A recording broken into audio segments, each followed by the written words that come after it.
गतकाली आम इतिहास कौन एवं इतिहास पठन उपादेयता कौन से विषय पढ़ी थे। आज आम इतिहास आधार गुड़िक कौन से विषय पढ़ा अर्थात आम किभली भाव इतिहास जानीपारू बा कौन सी गोटे सभ्यता बा समाज रो कौन कौन तार शासन प्रणाली तार खाद्य पोशाक एसबू विषय केमती भाव में आमको प्रमाण मिलता है से विषय आलोचना करवा। से विषय आलोचना करने पूर्व आम पूर्व पाठ को आलोचना करवा। तो प्रथमे आम जानी इतिहास कहले कौन ना पुरातन कालरू आज जाए मनीषर अग्रगतिर धारावाहिक विवरणी होची इतिहास एवं इतिहास पढ़िया द्वारा आम वर्तमान भविष्य को उत्तम भाव में गढ़ी पारू। एथि सहित इतिहास अनेक अन्यान्य बहुत उपादेय मध्य अछि। तो इतिहास लिखापी जो प्रमाण रही से प्रमाण को दुई भाग विभक्त करा जाए। गोटे हूँ प्रत्नतात्विक आधार एवं अन्यटे हूँ साहित्यिक आधार। प्रत्नतात्विक आधार कौन ना प्रत्नतत्वविद माने माटी एवं माटी उपरे थिबा प्राचीन जुगर बहुविध ऐतिहासिक वस्तु अवशेष को नहीं से प्रमाण स्वरूप इतिहास रचना करिथांती ताहाको प्रत्नतात्विक आधार कहा जाए। पुनः यही प्रत्नतात्विक आधार को चारि भाग में विभक्त करा जाय थाए यथा खोदित लेखा व लिपि, कीर्ति और कलाकृति, भौतिक अवशेष एवं चतुर्थ व शेषटी मुद्रा। खोदित लेखा व लिपि अतीत विभिन्न घटना और कार्यकलाप, शासन प्रणाली, सामाजिक प्रथा, परंपरा और चलनी आदि तंबा पट्टा, तालपत्र, पशुर चमड़ा, लुगा एवं पत्थर आदि उपरे लेखि मनुष्य समाज आग को बढ़ी चली था। अर्थात मनुष्य समाज जहाँ किछि भल काम करुला से जेहेतु से समय छापाखानार व्यवस्था नाथिला बा लोक माने लेखि पढ़िबार सेते लोक मानक पई व्यवस्था नाथिला, तेणु से माने पत्थर को खोली ता देहरे लेखुथिले एवं एहीपरि खोदित लेखा बा लिपि ईरान, इराक, मिस्र, चीन, ग्रीस तथा आम देश मध्य विभिन्न स्थान देखा मिले। एवं तालपत्र कथा देखा साधारणतः एवं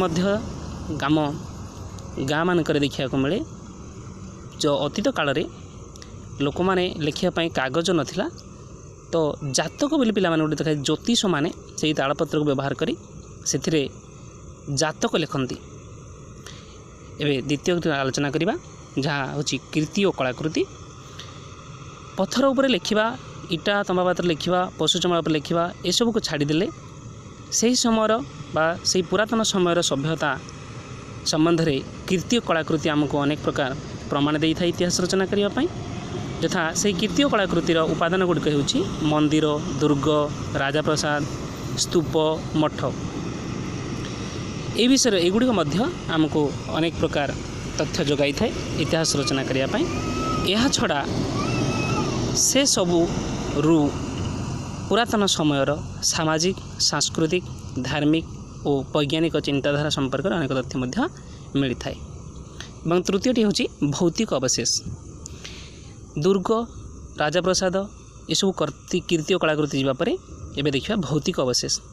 भौतिक अवशेष कौन ना प्रत्नतात्विक खनन बहु पुरातन समयर माटी पात्र, धातु पात्र, हाथ हथियार सबू माटी भितर पोती रही था एवं प्रत्नतात्विक खनन फल से गुड़ा सब माटी बाहर को आना जाए एवं ताको अनुध्यान कले मध्य से अतीतर घटना एवं कीर्ति संपर्क में तथ्य मिलता है। एवं चतुर्थटी हूँ मुद्रा। प्राचीन समय रे लोक मानकर इतिहास रचना करने मुद्रा मध्य एक उपादान जहाँ आमको इतिहास रचना करने प्रेरणा दी थाए बा प्रमाण जोगाई थाए। जहाँ से समय राजा महाराजा आदि मानकर संबंध में अनेक तथ्य प्रदान करिथाए। एवं द्वितीयटी हूँ साहित्यिक आधार। एवं साहित्यिक आधार को मध्य पुनः तीन भाग विभक्त कराई। गोटे धर्म संबंधी साहित्य, द्वितीयटी हूँ ऐहिक साहित्य एवं तृतीयटी हूँ परिव्राजक विवरणी। धर्म सम्बन्धी साहित्य कौन पे पुरातन समय पुरातन समाज लोक